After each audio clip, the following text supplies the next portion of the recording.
कभी अगर बनना हो तो बाज बनना, लेकिन कभी तोता मत बनना। तोता बोलता तो बहुत है, लेकिन ज्यादा ऊंचाई तक उड़ नहीं सकता। बाज बोलता बहुत कम है, लेकिन सबसे ऊंचाई पर उड़ता है और बाकी पंछियों का राजा होता है एक बाज। आज मैं आपको 5 ऐसे पॉइंट्स बताऊंगा जो कि हर इंसान को बाज से सीखना चाहिए और लाइफ की बहुत बड़ी लर्निंग है इन 5 पॉइंट्स में।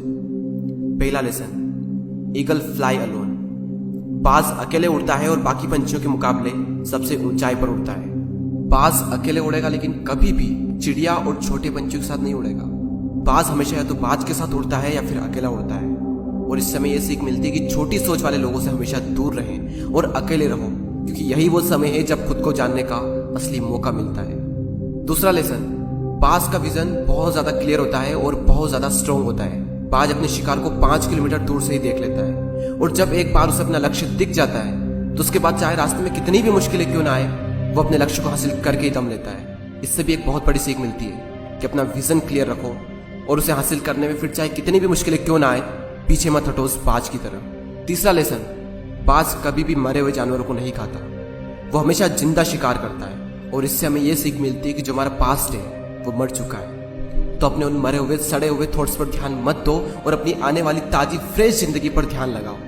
अपने पास्ट की पुरानी यादें जो तुम्हें तंग करती है उन्हें वही रहने दो जहां पर उसकी जगह है, और तुम्हारे पास्ट की जगह है तुम्हारे पास्ट में, उसे वर्तमान में जगह मत दो। क्योंकि एक बार अगर तुम्हारा पास्ट तुम्हारे प्रेजेंट में आ गया तो तुम्हारा पास्ट तुम्हें कभी प्रेजेंट में नहीं रहने देगा। पास्ट में तुम्हारे साथ कितना भी बुरा क्यों ना हुआ हो, वो सब यादें, वो सब थॉट्स मर चुके हैं, और उस बाज की तरह बनो जो कभी भी मरी हुई चीजों को नहीं खाता।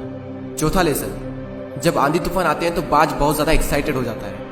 जब बारिश होती है तो सारे पंछी छिपकर बैठ जाते हैं, लेकिन बाज को बड़ा मजा आता है। जब तेज हवाएं चलती है तो बाज उन हवाओं के सहारे और तेजी से ऊपर की ओर उठता है, और ऊपर उड़ते उड़ते इतना ऊपर उड़ जाता है कि बादलों से भी ऊपर पहुंच जाता है। और इससे भी एक बहुत बड़ी सीख मिलती है कि मुसीबत में मजा ढूंढो। और नेपोलियन हिल ने एक बार कहा था कि हर बड़ी चुनौती अपने साथ में एक बहुत बड़ा अवसर लेकर आती है। तो उस बाज की तरह तुम भी अपने अवसर को पहचानो, और जिस दिन तुमने अवसरों को पहचान लिया तो सारी मुश्किलें तुम्हारे नीचे होगी और तुम उन मुश्किलों के ऊपर होगे। फिफ्थ लेसन, बाज अपने घोंसलों में से सॉफ्ट घास को हमेशा निकाल देता है ताकि बाज का जो बच्चा होता है वो उसमें कंफर्टेबल ना हो सके, क्योंकि अगर वो घोंसले में कंफर्टेबल हो गया तो वो वहीं रहना पसंद करेगा। लेकिन बाज ऐसा कभी होने नहीं देता। बाज एक पंछी है और उसे भी ये बात पता है कि there is no growth in comfort zone. लेकिन हम तो इंसान है ना, और इंसान होने के बावजूद भी कई सारे लोग इस बात को समझते ही नहीं।